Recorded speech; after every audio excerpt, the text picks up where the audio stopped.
So hello everyone and welcome to the channel. So in this video I'm going to talk about the placement year, everything whatever you need to know, it will be in this video. So make sure that you are watching it towards the end. I'm just looking for a nice little seat to make this video for you guys. So let me just grab my seat and then we'll just straight away get started. So now personally for me, I have done my internship, my placement for 12 months with Procter & Gamble. So I think like I'm the one who can actually be able to guide you in a proper way. So basically I'm doing a 5-year course, but I'm like, most of you know who are following my channel that I straight away came into second year, my third year, and fourth year was my placement year.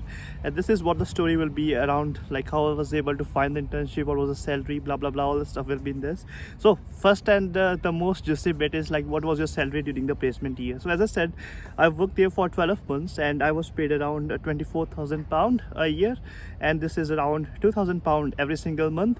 And like on top, and what the other thing you need to be aware is that you also need to pay a tax. Like if your salary is more than £12,500, you need to pay 20% tax on the additional amount over £12,500. So you have to pay 20% on that.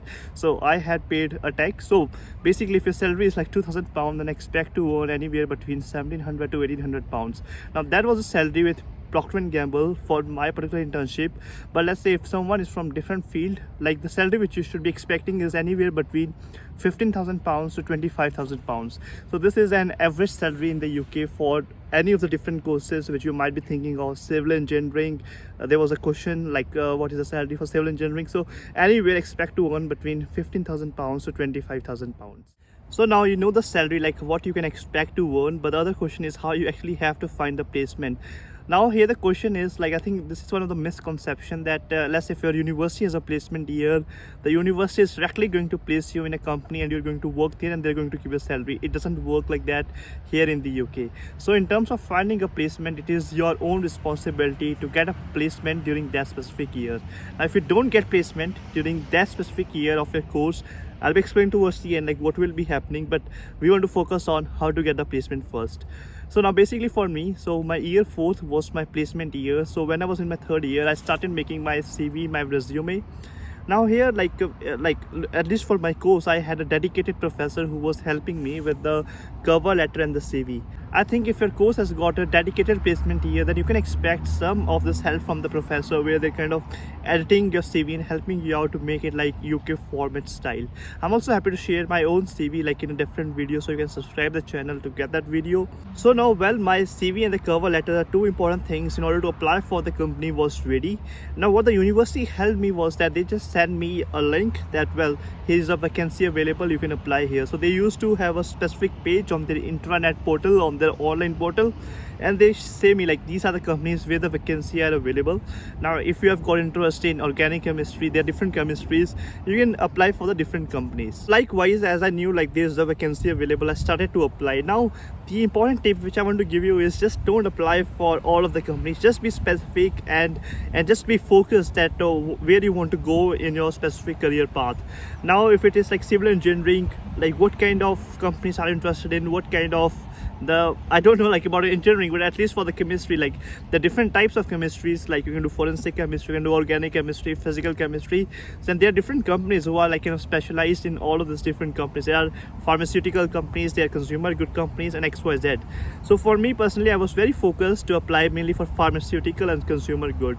So I applied for P&G, Procter & Gamble, and it was in October. And basically I was interviewed in my own university. The employer came to my university, I gave my interview, and I got the confirmation that I have been selected. Now here I also want to let you know that a specific university has got tie-ups with the companies. For example, University of Strathclyde, I'm aware about my field, it has got tie-ups with GSK, it has got AstraZeneca who has made COVID vaccine.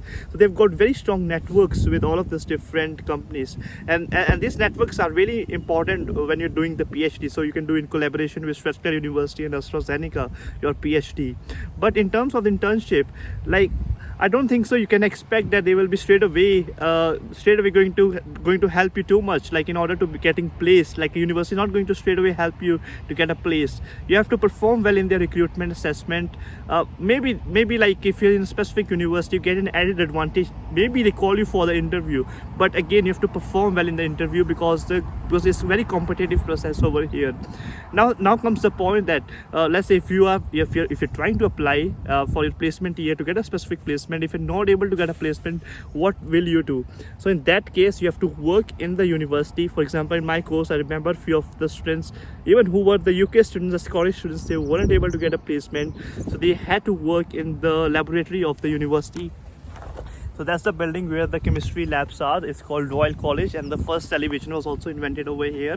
So basically they had to work in the laboratories for that one specific year, and they weren't paid at all for that specific year. So this is a bit of a risky bit, and this is something which I want to make you aware that if you're not able to get a placement, you have to work in the university, because you have to make the report of the placement work you've done, because it will be graded by the university. But unless if you're not able to get the placement, so you have to work in the university and do a project work and then write the report based upon that, and you won't be able to get paid at all. So this is a bit of a disadvantage over here. Now, in terms of my personal opinion, I think you should try to at least go for a placement year. Just be confident. Let's say if you have performed really good in your bachelor's degree, and if you know you're going to be focused in your master's, then come here with a placement year. And the other thing is, there was a question that do we need an experience to get this placement? Personally, for me, I don't think so. You do not need any kind of experience to get a placement, because personally for me, before coming to PNG, I didn't had any experience at all. I had never worked I had never done like summer internship or any of those things.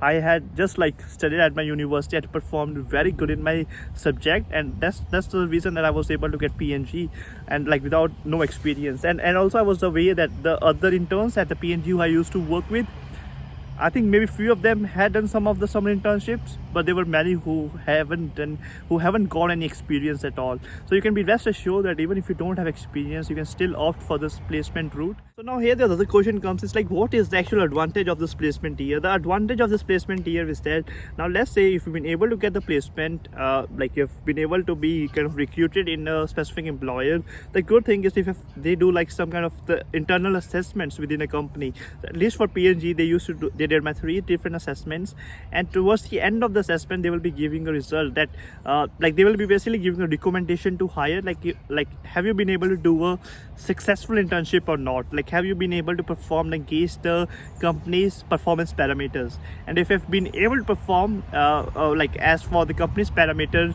then they will be giving a graduate job after your university. So like this is the added advantage over here. Then you don't have to look for a sponsored employer, sponsored job and stuff like that. The good thing is you will be straight away able to get a job in that specific company where you worked if you have performed really well. And the other thing is the placement year is one of the way to actually get the experience in the UK. Now let's say if you have done your 1 year of master's degree, you don't have any experience, then basically there will be other students who have applied to that company. They might have some experience, they might have done summer internships, whereas you don't have any experience at all. So this placement year helps you to kind of accumulate and imbibe that kind of experience of the industry. So even if you don't have a successful internship with the company, maybe if you apply for the different company, they will be saying, oh well, he has worked in industry, he has got some knowledge, so let us sponsor this guy. So again, it's a good way to get the sponsored job eventually. The placement is a really great way. And the other question which I was reading in the comment was that what will be your fees during the placement year? Again, there's a misconception that you don't have to pay any fee or you have to pay the full fee. Now personally, I can just talk on the basis of my own personal experience. At University of Strathclyde, my general tuition fee for a year is around, I will say around £20,000. So during my placement, it was halved. So I had to only pay £10,000 instead of £20,000. So I think in most of the universities might be just like it gets halved, or maybe you might be also able to find a university where there is no placement fee. Like in that 1 year, you don't have to pay any fee at all, because I'm aware that few of the interns with whom I was working at PNG, they were not paying any fees to the university. So it can be free. You don't have to pay any fees. You just earn the salary. So like this is another question which I had. Again, like in terms of the fee during your placement year, is very good to check with the university, but for my own university during my placement year, it was half. The other question which was that how many hours will you be able to work on your placement year? Now here, this is again an advantage of the placement year, because you can work full time, and in this case, like there's no restriction of 20 hours, like the 20 hours part-time restriction which we generally have on student visa. So during your placement year, you can work 40 hours in that specific company. I think even even more like full-time as like a full-time employee, as a normal employee, like as kind of other colleagues who are working in the company. So like this is again like you can work full-time, you can work 40 hours, earn really good money, and also you have a good chance to get a sponsorship after completing your placement. So this was all about the placement year which I want to talk in this video. Again, feel free to put your doubts in the comment section. Moreover, there's a link for free UK counseling in the description box below. It is basically a UK visa consultant, so feel free to check it out. Make sure to like the video if you enjoyed, and subscribe to the channel for regular updates. Cheers, bye bye.